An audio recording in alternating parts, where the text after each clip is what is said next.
We are counting down 10 airports where thin air, cliff edges, and vanishing runways make every landing extraordinary. Each one pushes pilots and aircraft closer to the limit. We begin at number 10, over 13,000 feet above sea level. In the 10th place, Alto International Airport sits at an astonishing 4,061 meters, over 13,300 feet above sea level on the Bolivian plateau. Aircraft landing here face a challenge that has nothing to do with short runways or steep drop-offs. The thin air drastically reduces both engine thrust and wing lift. Even with a massive runway that is 4,000 meters long, jets often lose up to 25% of their available power, forcing airlines to cut payloads or restrict flights during the hottest parts of the day. Pilots must hold a special high-altitude endorsement, and every takeoff demands meticulous performance calculations. Sudden mountain wave turbulence, common in the Andes, can complicate approaches, making El Alto a test of both engineering and skill. While the runway's length offsets some risk, the sheer elevation pushes aircraft and crews to their operational limits. Number 9. Tenzing-Hillary Airport in Lukla, Nepal, sits perched at 2,845 meters in the shadow of Everest, but it is the runway itself that defines the danger. Measuring just 527 meters, this strip is carved into a mountainside with an 11.7% uphill slope, one of the steepest gradients in commercial aviation. At one end, a sheer cliff drops into the valley below. At the other, a solid rock wall leaves no margin for error. Only short takeoff and landing aircraft are permitted, and pilots must complete a special mountain flying course and hold a Lukla-specific rating. With a daily flight cap of just 13 slots and constant wind shifts, every approach is a calculated risk, turning Lukla into the ultimate proving ground for Himalayan aviation. In 8th place, Paro International Airport in Bhutan presents a challenge that few pilots are authorized to face. Nestled at 2,235 meters in a narrow Himalayan valley, Paro's single runway is surrounded by peaks soaring over 7,000 meters. Approaching aircraft must thread through steep mountain walls, following a curved required navigation performance path with a descent of 3.4 degrees. Entirely by visual reference because no instrument landing system exists here.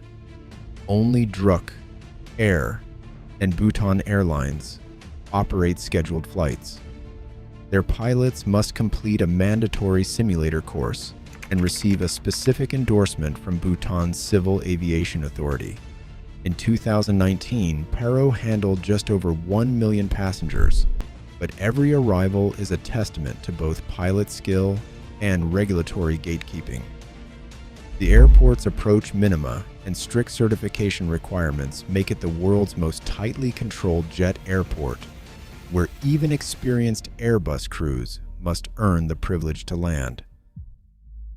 Number 7. Courchevel Airport in France greets pilots with Europe's steepest paved runway, an 18.6% gradient, stretched over just 537 meters, carved into the heart of the French Alps. This Altaport caters to the luxury ski crowd, but only aircraft certified for short takeoff and landing dare attempt it. Landings are strictly daylight only, and every approach is visual. There is no instrument landing system, and the French DGAC requires a special Altaport rating for pilots. Each year, about 12,000 aircraft movements funnel guests to the slopes, with the runway's dramatic slope demanding a precise, slope-driven landing technique. Courchevel's engineered gradient sets it apart, blending alpine glamour with technical nerve in every arrival. Number 6. Princess Juliana International Airport in St. Maarten brings jetliners and beachgoers within arm's reach of each other. The runway measures about 2,150 meters, but its threshold sits just 150 meters from the world-famous Maho Beach. Aircraft descend over sunbathers at altitudes as low as 30 meters, creating a spectacle that draws thousands of tourists every year. Safety signs warn visitors to stay clear of jet blast, but the thrill of a low flyover keeps the crowds coming, fueling a spectator economy estimated at over $30 million annually. Strict minimum altitude rules are enforced by the Dutch Caribbean Civil Aviation Authority, and pilots receive special briefings for the beach approach. Princess Juliana's blend of aviation drama and public proximity makes it a rare case where tourism, safety, and spectacle intersect on the final approach. Number 5. Gibraltar International Airport turns a routine landing into an exercise in choreography. Here, a single 1,829-meter runway slices straight across Winston Churchill Avenue, the territory's main road. Each time an aircraft is due, steel barriers drop and traffic halts, giving pilots a brief, unbroken path to land or take off. The Rock of Gibraltar, towering 426 meters high just beyond the runway, forces a sharp 6.65-degree glide, twice as steep as standard approaches. Drivers wait, engines idling, while air traffic control and ground teams coordinate every movement with military precision. Land scarcity leaves no room for error or expansion, making this airfield a daily showcase of shared space and split-second timing. Number 4. Madeira International Airport in Portugal redefines what it means to land on the edge. With cliffs boxing in the original site, engineers extended the runway in 1999 by building a colossal ocean platform, 2,781 meters long, supported by 180 concrete pillars, some reaching 70 meters high. This megastructure allowed jet service but introduced its own hazards.